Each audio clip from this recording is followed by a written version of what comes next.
everyone, welcome back to our channel. Today is a wild day in the soap world, and we have some absolutely insane updates to share with you all. Grab a snack and get comfortable because we are diving straight into the deep end of the drama. No time to waste today, let's get right into the action. And the Young and the Restless is showing us that Matt Clark is just going to keep executing this incredibly disturbing plan. Because Matt is not playing around anymore. So after Matt pinpointed exactly where Nick Newman is staying in Vegas, he is going to head straight over to his enemy's room. And he is going to hide in there, just waiting in the dark. It is so creepy, but that is Matt for you. He is going to set a trap for Nick, a little physical trap inside the hotel room, making Nick suspicious when he finally returns. Nick is going to walk in and look around. He is going to feel that something is wrong. Because Nick has good instincts sometimes.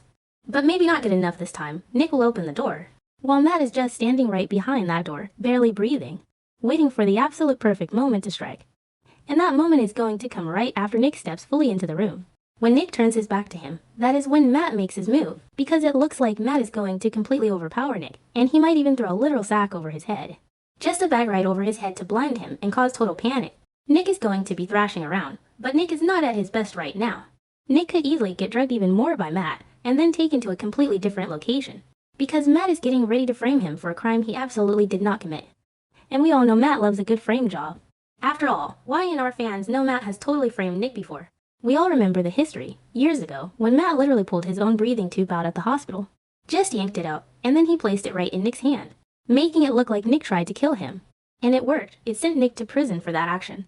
So Matt has a proven track record of doing this exact type of evil stuff. And now Matt is cooking up another massive crime, which is going to bring Adam Newman right into the mess. Because Adam is going to bring a whole lot of trouble on himself. Matt could absolutely make sure that Adam ends up drinking a spiked beverage, just slipping something into his drink while Adam is busy playing his spider games. Because Adam is on a mission regarding Nick and Matt, but Adam is distracted, so Matt drugs him. And from there, Matt could easily drag both Adam and Nick into a single room. And not just an empty room, a room with a dead body. Specifically, the dead body of Riza. Because we would absolutely not be surprised if Matt just straight up murders Riza. She betrayed him. She betrayed him by hooking up with Spider, and Matt does not forgive betrayal. So Matt kills Riza, and then he stages the whole scene to make the Newman brothers take the fall for her murder. And Adam and Nick are going to wake up to just a horrific shock. Imagine opening your eyes and finding a dead woman on the floor, especially a woman Adam was just kissing. If Matt sets it up so all the evidence points directly at them, they are going to be terrified. Nick and Adam might seriously worry that they are going to suffer a tragic fate. They might actually go to prison for Riza's murder if they cannot figure out a way to prove that Matt set the whole thing up, and proving that is going to be so hard. Because Matt is a ghost when he wants to be. He covers his tracks. He knows how to manipulate the police. And he hates the Newmans so much, but of course, there is always another possibility here. Maybe Matt stages the whole thing to just frame Adam for the murder. While he has a completely different, much darker plan for Nick, because Nick is his main target. Nick is the one he really wants to suffer. Either way you look at it, Riza is in so much danger right now. If Matt has this plan in motion, she is a walking target. She has no idea what is coming. But let's talk more about Nick's state of mind. Because Nick is currently spiraling out of control. Nick is heavy into fentanyl right now. He bought it from a dealer named Justin. And Justin gave him a little something extra. A bonus drug, and we know Matt orchestrated that. Matt wanted Nick completely out of his mind, so when Nick walks into that hotel room, he is already high, he is sluggish, his brain is not working right. The paranoia is probably eating him alive. He is sweating, he is confused. So when Matt jumps out from behind the door, Nick has zero chance of fighting back. Matt knew this, Matt planned this. It is a calculated takedown of a man who is already destroying himself. And then we have Adam. Adam is just playing with fire.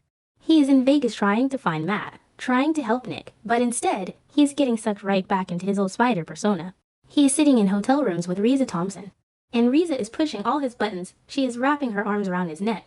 She is suggesting private bedroom celebrations, and Adam is giving in. He is kissing her. He is betraying Chelsea back in Genoa City. But more importantly, he is betraying Matt, because Riza was supposed to be working with Matt, or at least Matt thought she was. So when Matt finds out that Riza is swapping spit with a Newman, he is going to see red. Matt is a jealous, violent guy. He is not going to just write her an angry letter. He is going to eliminate her. She is a liability now.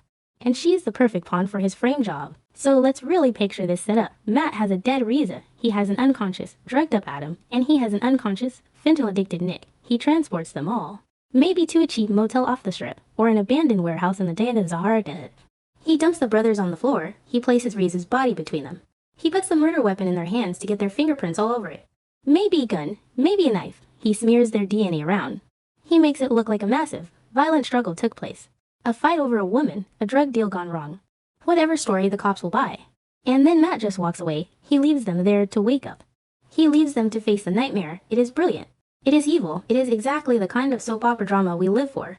But it is going to be pure hell for Nick and Adam. When they wake up, oh man, when they wake up it is going to be chaos. Nick is going to be coming down from a massive drug high. He is going to be going through withdrawals. He is going to be sick. And Adam is going to be groggy from whatever Matt slipped in his drink. They are going to look at each other. They are going to look at the body, and the panic is going to set in. They are going to realize they have no alibi. They were doing illegal stuff in Vegas. Nick was buying drugs.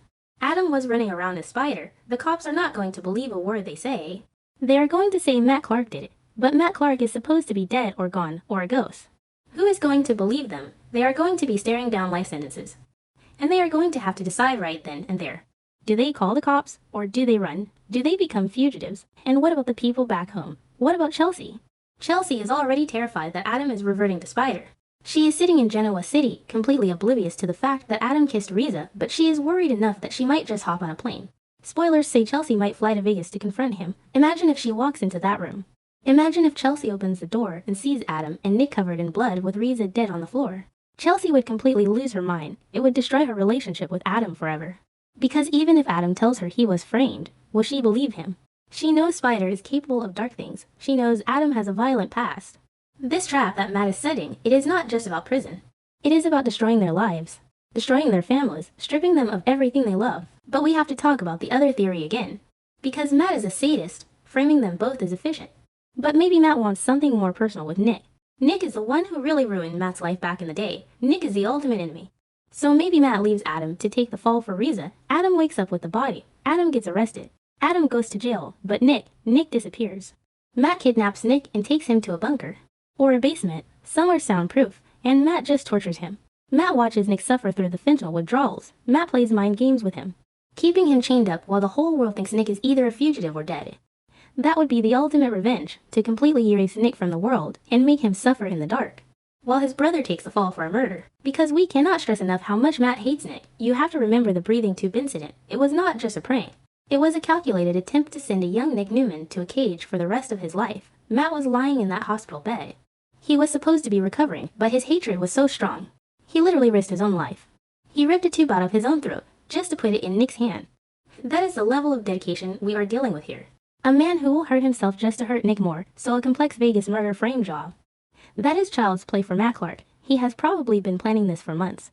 He probably tracked Nick's drug use. He probably pushed Justin to give him that extra dose. Every single detail is mapped out in Matt's twisted brain. So what happens next? The episode is going to show Matt waiting behind that door. We are going to see the doorknob turn. We are going to hear the hinges creak. Nick is going to step into the room. The lighting is going to be dark, maybe just a neon sign flashing through the window from the Vegas Strip. Nick is going to drop his keys. He is going to rub his face. Because the drugs are pulling him under, he is completely defenseless. And Matt is going to step out from the shadows. The look on Matt's face is going to be pure evil joy. He has his prey exactly where he wants him. The bat goes over the head, the struggle is brief, Nick goes limp, and the nightmare officially begins.